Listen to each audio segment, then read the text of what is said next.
if you could just give me your first and last name, so I have it on tape. Okay. John H. Ides.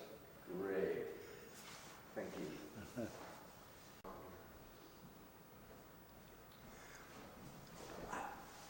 Now, you grew up in Nia Bay, is that correct? Pardon? You grew up here? Yes. In Nia Bay? Yes, I grew up in Nia Bay. Okay. I want to check. How did you find out about World War II?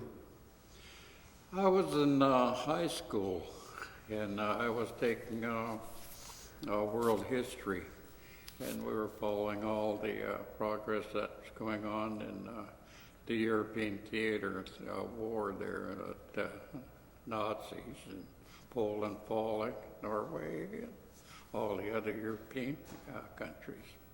And, I could see that at that time there was going to be more than just them countries. It was going to England when they started in on England, and I figured, well, we'll be right up at that time in the war. And it happened that way. After all, the small countries that the Nazis, that Germany had claimed and conquered. Then I knew that when that happened, I knew there was going to be something else coming. The draft was coming on and everything else. Everybody was getting more or less ready for war, but we didn't expect it the way that it happened on Pacific side there. That come a little after these other countries, you know. Well, we all know what date that was on when the Japanese attacked at Pearl Harbor. And that was December 7th, I believe, 1942. Do you remember how you heard about Pearl Harbor? Were you in school? Well, or? yes, like I would say, we were taking the world history class and following all these events. And when Pearl Harbor come, I was in high school then, senior year in high school, and finishing up just, and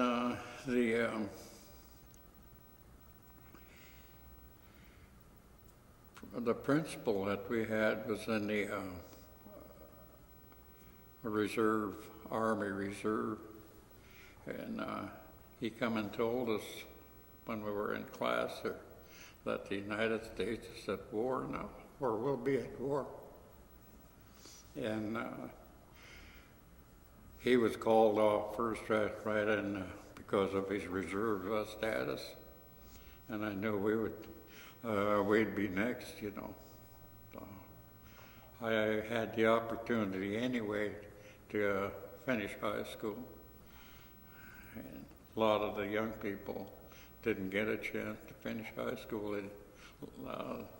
They were already going into defense work and things like that, some of the younger fellows, and jobs, before getting into draft and everything, drafted into the services.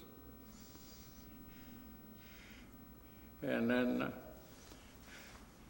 about that time, after the draft was started, I registered for the draft, and I wrote all these young fellows, and we all started leaving. We were all going to enlisting in Navy, Army, Marines, Merchant Marines, everything like that. And a lot of them went and, like I say, worked in defense, or it was starting up on building up for our war deals and things, more things. Did you choose Navy, or did the Navy choose you? I chose the Navy. I'm a volunteer. And you were 18 years old? Yes, Just 18, a kid? 18, still a kid yet. Yeah. Did you have the faintest idea what you were really getting into, or Did you have the faintest idea as a kid what you were getting into by signing up for this, or was everybody? Yes, I was. Some of the fellows that were drafted into the war prior to the entering the war, I could already see, and then reading that we were going to be one time, get in one time or another, and that was going to be soon, and that's the way it went. So, but the whole country that I could see was more or less in shock because it comes so sudden for us, you know, to enter war. But with the loss of Pearl Harbor personnel that was there, Navy, things just changed overnight. It happened that quick in the United States. Our little village here was all blacked out first, and everything was blackout. And right after that, the construction companies come in, build a breakwater here, and Navy build a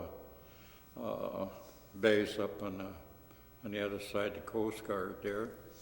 And you could see all kinds of military trucks were coming in here and everything else for radar personnel and everything. And everything was changing. Everything was just gunning for war and preparing for war. So what was the blackout like? How did they? The blackout was there was no lights to be shown at any time in the village here. They had curtains on with you'd pull down, and you'd keep all the light or anything, just dim lights in the house and everything. There was no street lights or anything. Everything was just doused, you'd say, in the at night. That must have been kind of scary. I mean, you're basically still a kid. I mean, 18, right, you're on that brink, but yeah, mm-hmm. It was a shock to a lot of people, but it really didn't shock me because, like I say, we were studying about it in school, and other countries were already into what we were going to get into. Now, Nia Bay being right at the tip of Washington. Yes. Mm-hmm. Was there more frenzy of they're coming to get us? Or? Yeah, it was submarines were right out here in the right out in the straits here, and then the Navy put in patrol ships. Then they put in some nets out there that were they blocking the straits, you know. And then they were building the construction work. F. Atkinson was the contractor. They moved a big force of 4 construction workers, and they were building 4 gun emplacements, big gun emplacements, 14 inch, and that size gun mounts, you know, up here on Cape Flattery. Mm-hmm. And they got word to close down. That was after they filled the breakwater, and the defense system was changing at that time. They moved finished some of the gun sites up in Puget Sound area there, but they never did construct the big guns. But it was scary because we were going to be the first ones hit by the looks of it, you know. But the people here were more or less all prepared for it. They knew that was coming too. My parents knew that was coming that day. I had, there was 4 of us brothers. We all went in all but one went in the service. His eyesight was no good, so they wouldn't take him. But the rest of my 2 brothers went in the Army, and I went in the Navy. And then my brother younger than me, he got drafted. They drafted him right out of high school in his senior year too, So that's how far they wanted to go into personnel. If you were ready to go, you were material to go to war, That had to be hard on your mom and dad to have. It was. There was most of the families here had all their children, all their sons in the war. We have one of the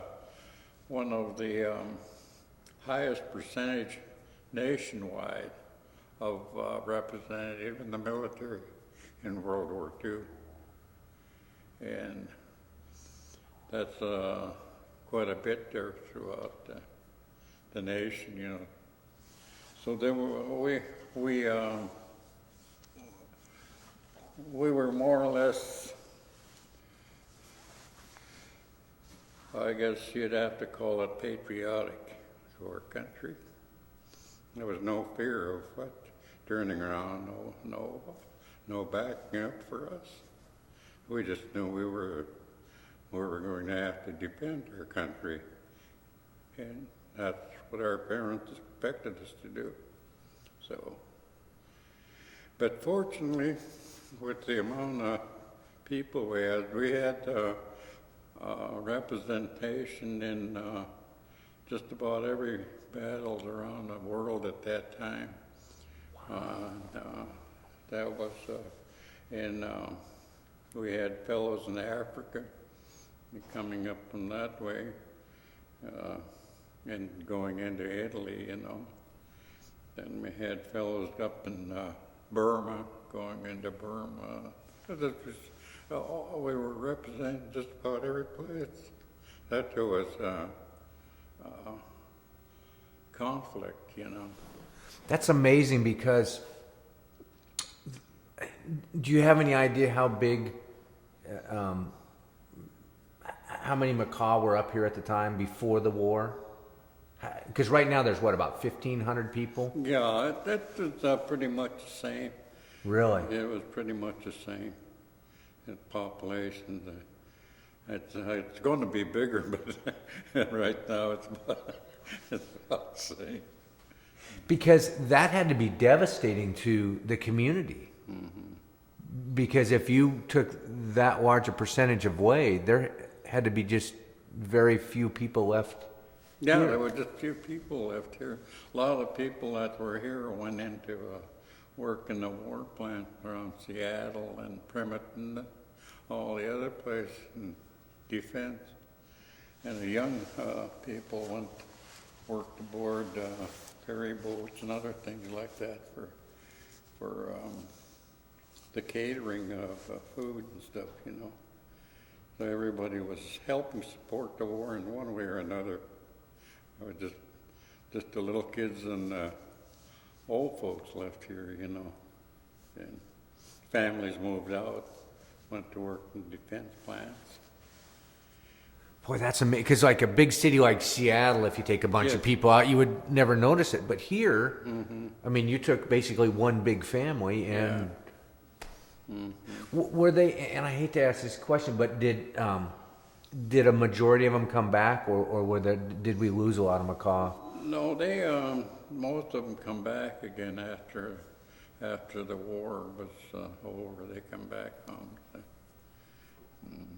Now, you were in the Navy. You left here from Nia Bay, where you grew up, and you went to boot camp. I went to boot camp in Farragut, Idaho. That was a new one. And it was cold and wet and snow. And we were training, and I went in January. And we were waiting the chow line there in the morning. It'd be 20 below, and a little bit different than here, But we didn't, I don't know how long the boot camps were, six weeks or something like that.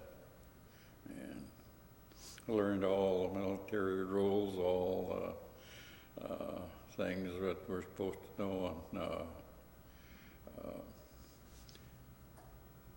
guns and things like that, you know, and rifles and weapons to use, bayonets and other things. Is that where they also teach you all of the who to salute and how to? Yes, I look at that and I think, how do you learn that? All that in boot camp, you know. You know, learn no guff, you know. You learned all about that. It, I guess you'd say it built character. You know, you couldn't go running around and kick the cat or anything. You had to ask when. Is there any water in Idaho? Pardon? Is there any water in Idaho? Oh yeah, they had that lake, Coeur d'Alene there, I think it was. Oh, so Penderay Lake. That's what you trained Yeah, on then. Okay. That's where we trained at. We learned to row in a big old lifeboat, you know, 20-man lifeboat. And we learned survival skills. They were teaching us how to jump off a ship in disaster, scuttling a ship and everything. And they had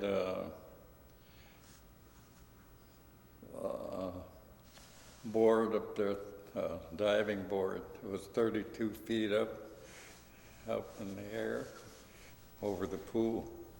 And the pool looked about a foot deep when you're up there. A friend of mine, I forgot where he was, he's from California, I think. Big fellow. He says, gosh, I'm afraid, Johnny. He says, I'm afraid. I said, come on, we'll do it. There must be a way to live through it, you know. So we went up. He says, you go first. I says, all right, I'll go first. They put the life jackets on, you know, hold your nose, jump. With the old Mae West suit, you know. And we jumped. I didn't hit the bottom. I didn't hit that, but I hung on dearly to that life jacket. Yeah. And he came out and said, hey, Kevin, jump. He's ready to jump. Boy, he was scared too. And he jumped. But I'll tell you something. That man come down after the war here, just the last year or two, just to see me, you know, just to visit me. Really? Yeah. That you met in boot camp? Well, yeah, all the way after the war was over here. And just 2 years ago, he come down. He says, I was always wondering about you, you know. Because when I left, he went one way, and I went the other way, you know. But we met again in Okinawa. We were up in Okinawa. But we didn't know that until he come down. I said, where was you? He says, I was in Okinawa there. I said, I was the same place too, and last, just before I come home, you know, after the war. But I was in Saipan, Marianas, at that time also, you know, after I went made the Marshall Islands, all them other islands out there. So where did you, when you left the States and got commissioned on or put on a ship, where did you go to and then sail from? When I first went? Yeah, when you got put on a ship. Oh, yeah. When, what happened was they were getting ready for make the invasions on the islands. It was all hush-hush. And they were taking everybody and training them for amphibious force at the time I went in. Well, I'll be next on the island hopping, you know. And we got on a troop ship in Seattle here, and troop ship stopped in San Francisco, and we got in a convoy there. I think it was a six-ship convoy at the Liberty ships, you know, boy, that was what you call a slow ship in that time, and no luxuries. Yeah, and our chow main meal was sauerkraut and hot dogs, and potatoes, and we had. And guys said, "What we gonna what we gonna go to Frisco for?" I said, "I don't know. I guess we're running low on hot dogs." So we got our orders. So that's where we built the convoy then, and then went to Pearl Harbor. Then went to Hawaii. From Hawaii, there we got attached with the 5th Marine Amphibious Force, and I got in the close combat training, rifleman, all that, and how to kill a man in close combat and everything, judo, bayonet and everything. It was a real rugged training because we would get up early, then we'd work off, train all day, close combat and rifle and things like that. And we were just getting about ready to ship out of there. I think that training was about 6 weeks also. And then we were all in the field there, living in tents with the Marines and them. There were our instructors, you know. And I went over, I was going to be running one of the LCVPs, you know, because my experience of fishing and running a boat, you know. But we never got to that because I got pulled out just after all that training. They pulled me out and sent me to fleet schools. So I went to school, I think it was about 3-4 months, something like that. Quite a little while, maybe it was 6 months, quite a little while, you know. And I graduated from fleet school, yeoman and stennis school, learning Navy, then they sent me up to commander after I graduated, up to Commander Service Force. And that was pretty good, but there was a lot of admirals, lots of brass up there, you know, yes or no, sir, but it was a highly polished outfit, you know. I asked for transfer, requested a transfer. I wanted to get a little further out there and away from all that brass and everything, you know. Not that I didn't like it, but it just it wasn't really. There was a lot of lots of inside work, you know. So you missed. So the 5th, they went on to Iwo Jima. Is that right? That you had first started out with. Pardon? The 5th Marines, they went into Iwo. Yeah. While you were over in fleet school. Yeah. So when did you get back out away from? They went to Iwo Jima, and I think that outfit that was in, I was with, they got big casualty list, one of the biggest casualty lists in the war, I think. And I think I would have been one of them had I stayed in that outfit. So somebody else was looking after me besides myself, I think, you know. So after that, I got on a smaller ship and we went to, it was like a tugboat, you know, yard patrol, they called it, you know, it was a big, about 110-foot craft, you know. But it wasn't real regulation or anything. We were more or less at ease on it, you know. And most of us that they put on that one was fishermen from all up and down the coast, and some we had one guy that was from New England, lobster fisherman. Huh. Yeah. So we were all adapted to what we were doing on there, and everybody got along fine. It just,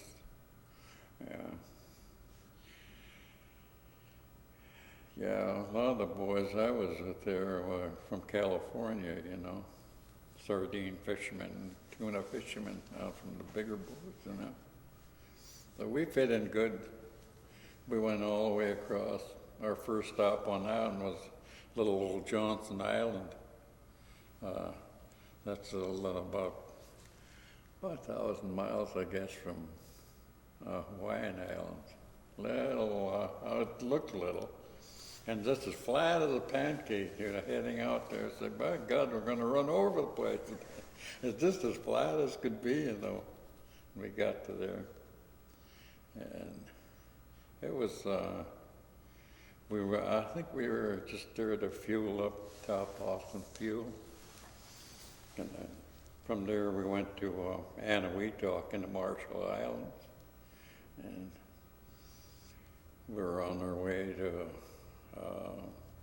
the Marianas, Saipan, and Guam then. And going down, we went down in a little convoy. There was six in that little convoy again. And none of the things had any speed at all. I think 8 knots, 10 knots, something like that. I was top speed. But we got there.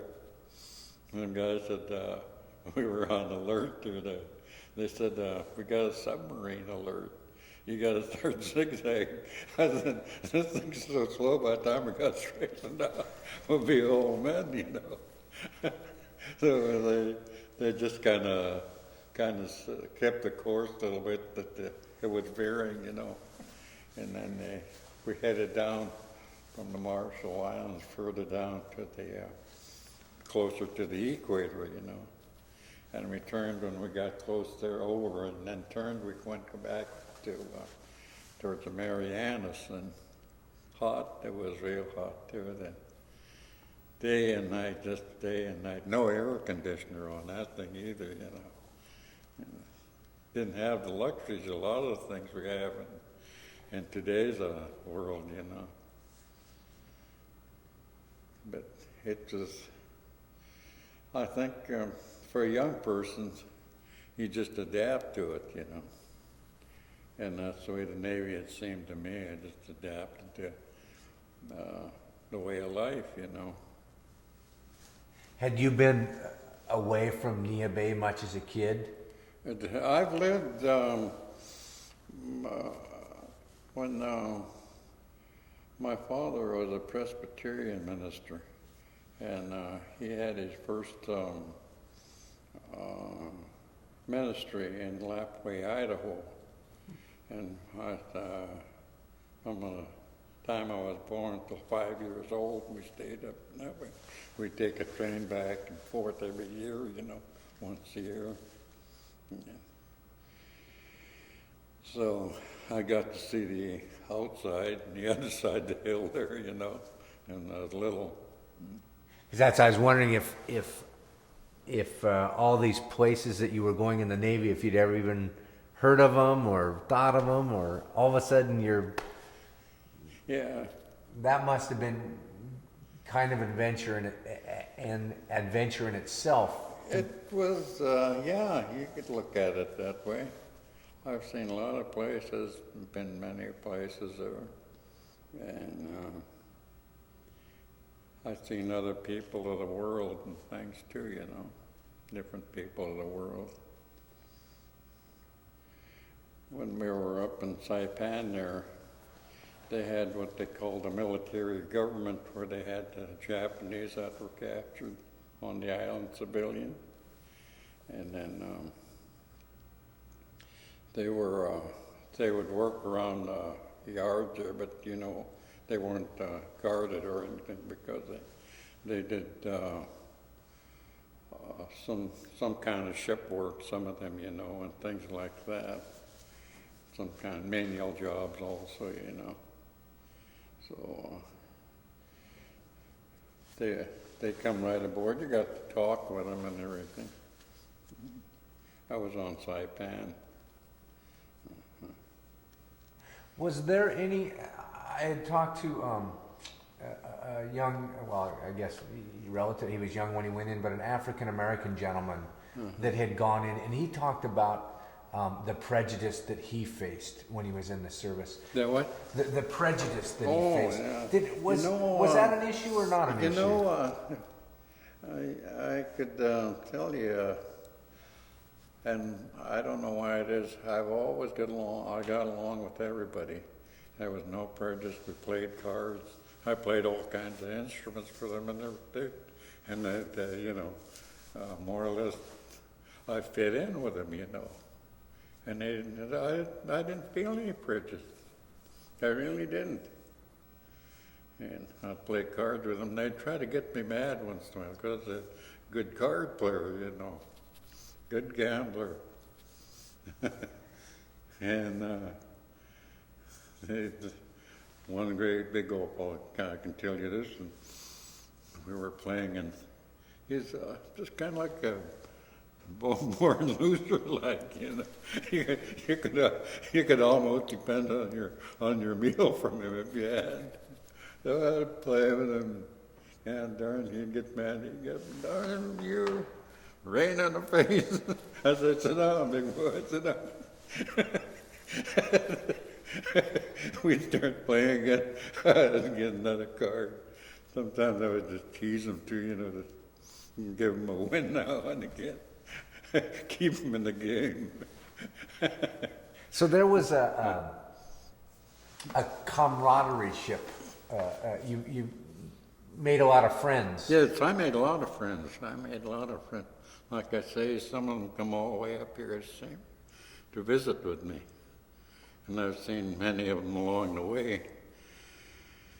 Oh, and I never didn't seem to get that prejudice that a lot of people had, you know. And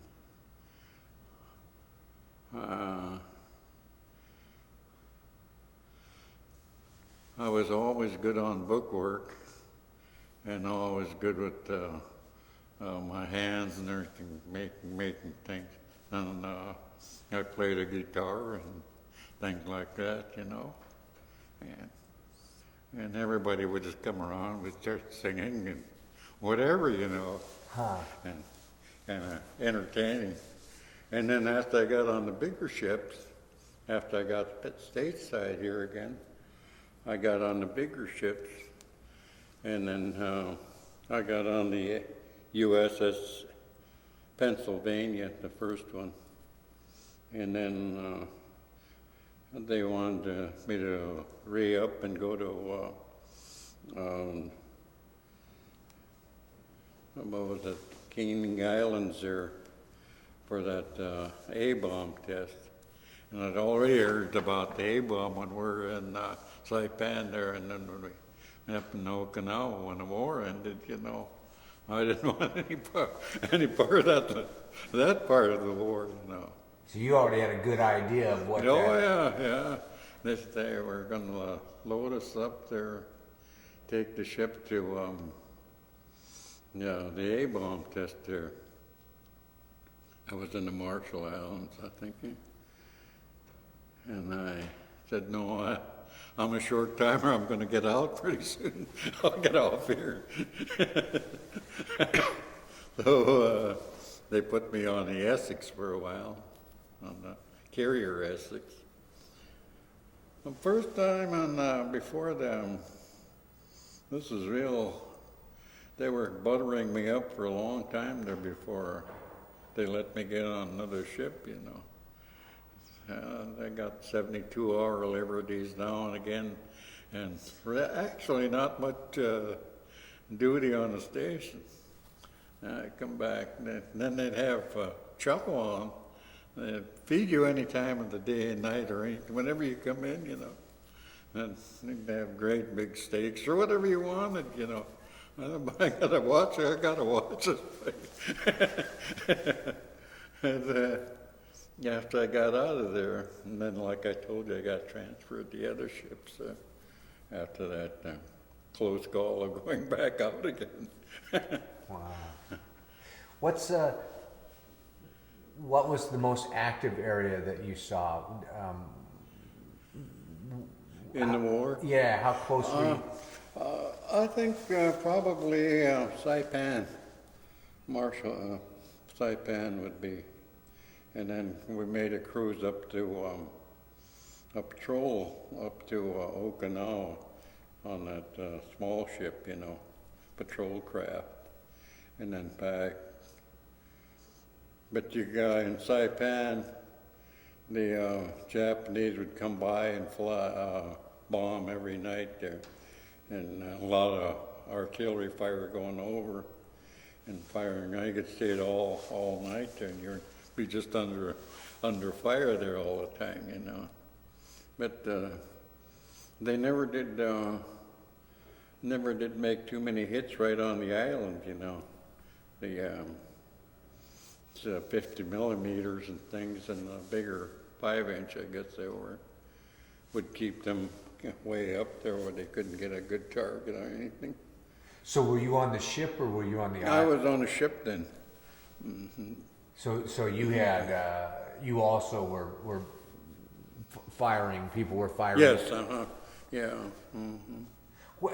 I was in Saipan when that big sea. We were out at sea at that time. Our home port was Saipan, and we got in that big typhoon. That was where many ships went down, and we rode that note. And guys said, "We're not going to make it. We're going to." I don't know. I got up on a wheel watcher, you know, and you had to go down like from the bridge down to down below in the galley and stuff like that. But gosh, we were taking a beating. It was rough, really rough. You see these mountains on the side here? That's how they got there, an old sea looked on the side there. Man, I'm telling you, it's not exaggerating, because the destroyers and other ships were flipping over. Taking, now that had to be scary. Yeah, they lost a lot of people, but ours was holding all right. Our little one was really, it wasn't pleasant, but it was holding together. That must be when you feel real small. Yeah, you can find out God darn old gnat must feel, you know. But that ocean, that's the worst ocean I ever seen in my life. Really, and the hardest wind I ever seen. That was really something. But we got back, all the sideboards on the side, and then we had some barrels stored up on the bulwarks above, you know, lashed down with chain and everything. And them things broke loose when the ship heeled, you know, and they broke the railings and stuff off the top of it. But we were still afloat. That was the main thing. You're probably looking forward to seeing the enemy after that. The enemy was probably nothing after facing that. Yeah. That was the worst storm I've ever been. I've been in storms out here, but that was the worst one. Do you remember where you were when you heard that they dropped the bomb? Yes, I was in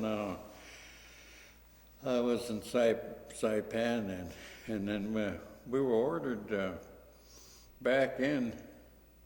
And skipper, we got to refuel. We were just getting started, and the skipper had to go up and get some orders. And we had just started out, and we were on patrol up above the airport on Saipan there. I was wondering, what the heck we doing out here? Guarding us airport. And that's when they took all them A-bombs out of Saipan to go to hit Japan. Then you knew then that boy was hush hush, really hush hush. Hey, and seen them coming back, the next time that they come back again. But that was where the A-bomb was let off from there.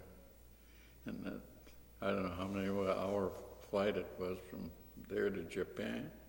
But they come back, a lot of them come back, and and that's where I was and then after we got in, after that hitting and everything, we got called back in again, and war's over, everybody, oh boy, we're just really skipping. But not you guys, we had to go up to Okinawa to get that in. That'd make cruising Marys up to Okinawa. So when the planes came back, had you already heard? Yeah, we heard that. So did you know that those were the planes, or did you not? Yeah, that's when we knew it. That's when we knew we were getting close to the end, when the A-bomb, Hiroshima, Yokohama, and them other places that were hit, Yeah. And we knew it'd be just a matter of time before. And then, the thing was, a lot of us young guys, we had no dependents and stuff. I mean, no family. And we were the last ones back, We were the last ones back. You had to go do all the cleanup and get rid of things and move people. And that's the one thing that people, like, I see newsreels and you see, New York and the ticker tape parade and the famous soldier kissing the woman and all that. But then you forget that we took, years to move all these people over there. Mm-hmm. And then we also have to bring all those people back. People think, oh, the war's over and that's it. But we had one guy that he had family back home. I had enough points to come home at that time. I tell him, oh God, let Nino go, let him get back. He was almost crying, going berserk, because he couldn't get back. But we brought that little ship back to San Diego. I don't know how long it took us of that, coming back from across the ocean. Huh. We stopped in Hawaii there. We stopped in Anahuac coming back, and we stopped in Hawaii. And from Hawaii we come back and ended up in San Diego, where we decommissioned the ship, So that was my ride in the Pacific there. I've been up on this side and all the way on the other side there. Did you realize at the time, especially when the bomb had been dropped, that you were a part of history? Or do you not even think about that when you're 20-some years old or 19, whatever? Rephrase that. Did you realize that you were a part of history? It didn't seem that way, but we know there was, at that time, this would be the making of history. We figured all the personnel that I've seen from boot camp all the way across the ocean, all the places I've been, and back again, I knew there'd be some big part of history in this, big part of history. And to tell you the truth, I feel proud of what I've done and made it back and everything. I feel proud that I could help our country. And I wouldn't want to see anybody else have to do that, though. I wouldn't. Not too much. Do you think that there's a message that you want to leave for future generations from World War II? I think a lot of the things that we fought for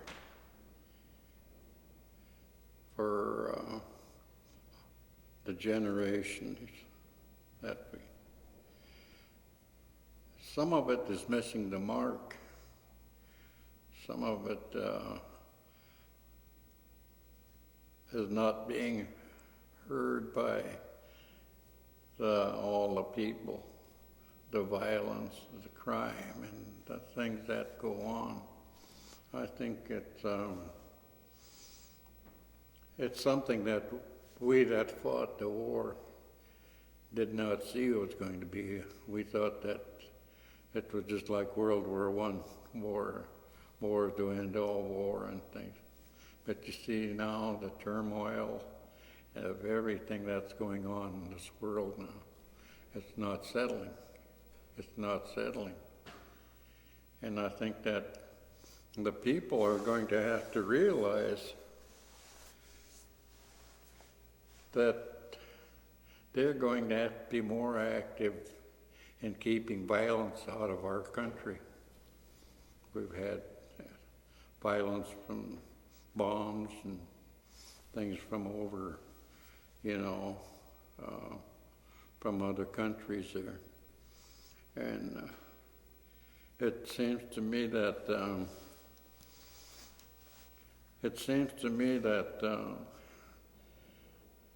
the things some of us had fought for are not being heard yet, not being by the people, we're all over the world. It seems it's just like from biblical times that it's still ongoing, see? You'd put it in that kind of a thing. But whatever the awakening is, I think we have to, in the United States, take care of our own backyard here. Clean up the world. Make people happy. Put them to work. Make them people that are productive. We have now a highly technology in our country. And I think that can be put to good use instead of destruction. I think people can benefit by things that are going on here now. We got some crazy things going on that I've never seen before. People shooting on the streets, people killing each other and anything else. And drugs, things like that. We didn't have that when I was a kid, We didn't have Does that take away from what you fought for? It does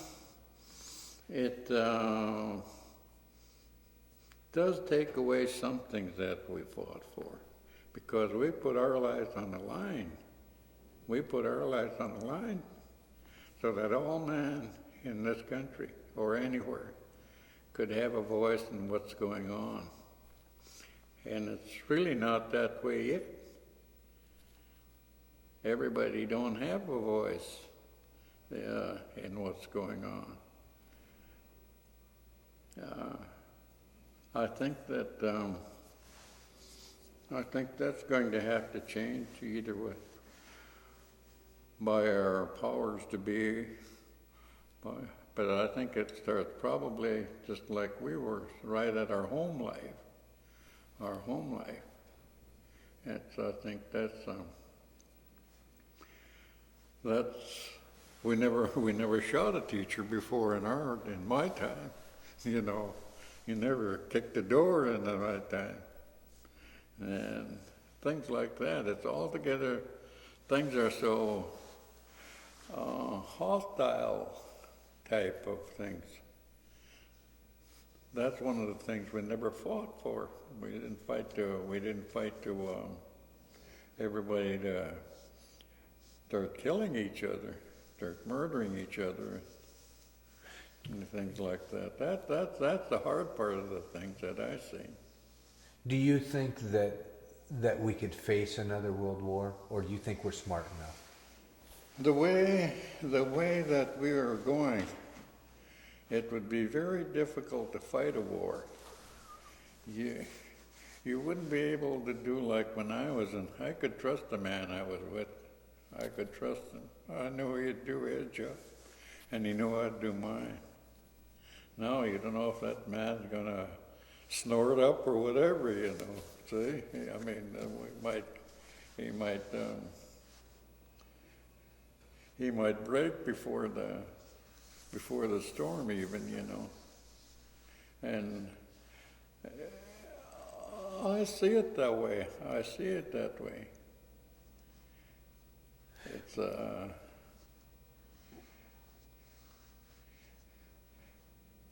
It's like a cancer in our country. It's spreading more and more and more.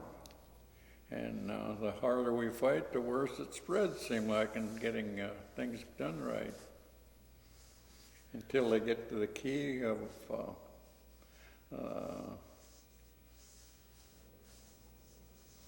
of human behavior,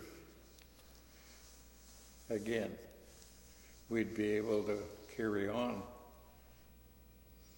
But I don't know how we'd come out in a war. I really don't, because of the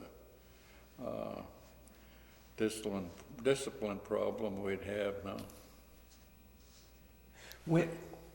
When you came back from World War II, right after the war, had the country changed? Because we just came out of the Depression, and now we went to war. When it came back, was it you just went back to doing whatever it was, or was there a different feeling at that time? I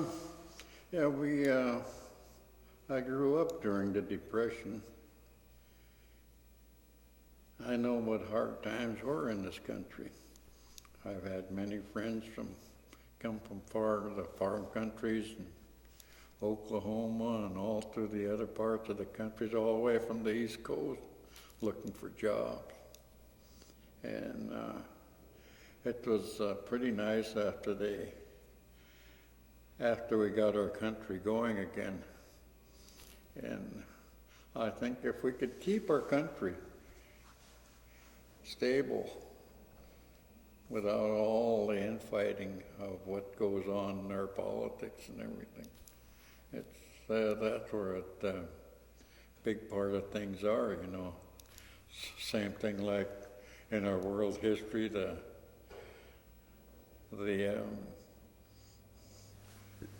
nobles and the serfs, you know, all that kind of stuff. There was always somebody dictating how you're going to live, you know, and that's where you stayed. In this country, we got some of the finest people, the most knowledgeable people. I think if some of our leaders listen to the technologies that these fellows, like, say, can I use the name Bill Gates? Yeah, has. A smart gentleman, but a lot of people don't respect him. And he gives a lot of money to everybody.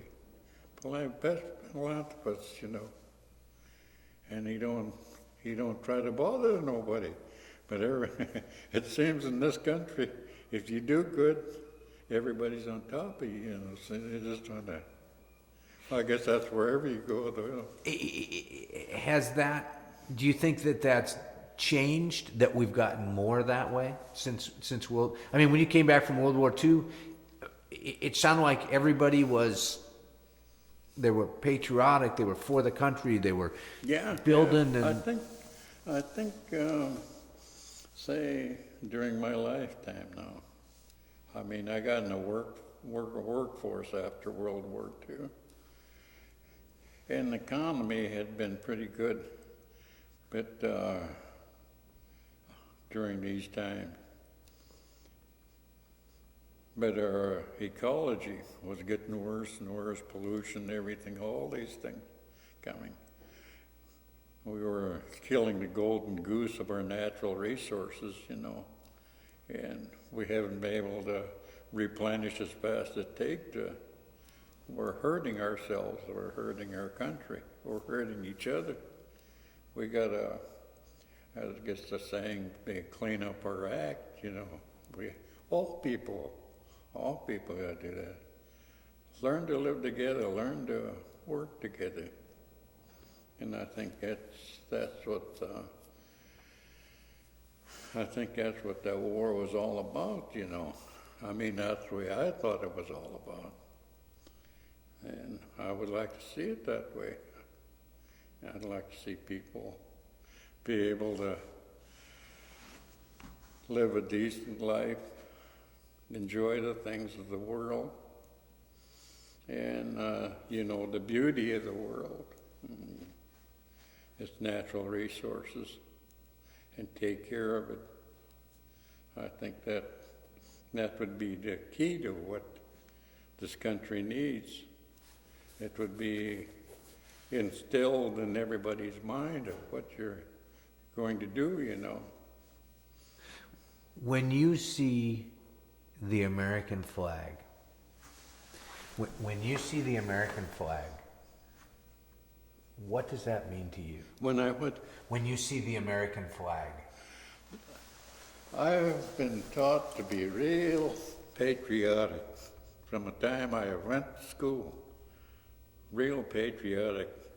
The American flag, to me, I've heard one of our leaders in our great country, who's now a senator, say the flag don't mean nothing. I don't believe her. That flag has honor. I wouldn't say sacred. There's a difference there. Honor. It's like we all want to be meaningful to the flag, to the country. It's a good symbol. It's a good symbol. And I think that when somebody burns a flag, I don't feel too good about that, I think of some of the amphibious horse training I was taking, Are you proud for your service? Pardon? Are you proud for your service that you did during World War II? When you think about that? I am real proud. I am real proud. I feel that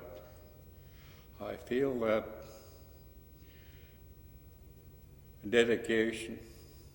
I feel that the achievements that we were going to have. And I feel that now that the people should respect that, respect us.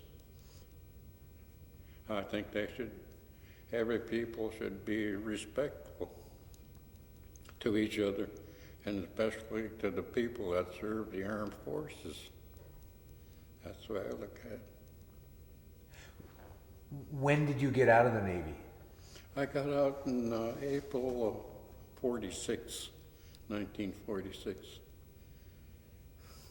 And then did you come back? I come back here for a while. I fished a while. I fished up and down the sound and off the coast and everywhere. And Did you have, now your mom and dad were still here in Nia Bay? yes, my mother died when we was over, When you were in the service? She died when just before I went overseas. She died before I went overseas. That had to be hard. Then my brother was already in the service, and he was going over, the one that was in the Army, younger brother. He was going overseas when my mother died, and he couldn't get home, and he was already. And I think that these things are part of the things that we cherish, but we had to do our duty also. So, but my father, he was alive and he like I told you, he's a pastor, a Presbyterian minister. And then he retired after I got home out of the Navy, shortly after. So I think that some of the things that had gone on while you were in the service and overseas, you never really know what was going on at home sometimes, some of the things you miss. Can I add a little something here? This is just kind of humor. We were over in Saipan, I think it was, one of the little islands up to, and I had been thinking about watermelon. Got me in my mouth water, I was standing up on the bow of the ship there. God, I could smell watermelon. I was looking around, I guess, just power of the mind. But, darn well there was no watermelon around. You could smell it just like somebody could. Yeah. Some of the things that we missed, and fresh eggs and fresh meats and stuff like that, a lot of it was just canned stuff and things. So, boy, that watermelon, that was really something. Was that a lot of the discussion among people? Did you talk a lot about back at home? Hey, remember when? Or when I get back home, I'm gonna. Yeah. Or were you too focused? Yeah. No, I tell them, my God, you eat a piece of watermelon for me, And they'd send me cookies and everything, and they'd send a big coffee can. It'd be all busted up, and I think somebody got them used it for football, But you still ate them, didn't you? Oh, yeah. I tell them, I wrote them to them how good that was, Huh. Yeah. Was that hard to get letters from home and hear what was going on back at home, or did that lift your spirits? No, I know quite a few. Like I say, the people here are real patriotic. And they wrote to us fellows all the time. I heard from home, different people and everything all the time. And I dropped them a letter and things like that. Some of the people I went to school with, I'd write to them. They were in the war, and some of them moved back, and they went all over the country too, So I heard from them and what was going on,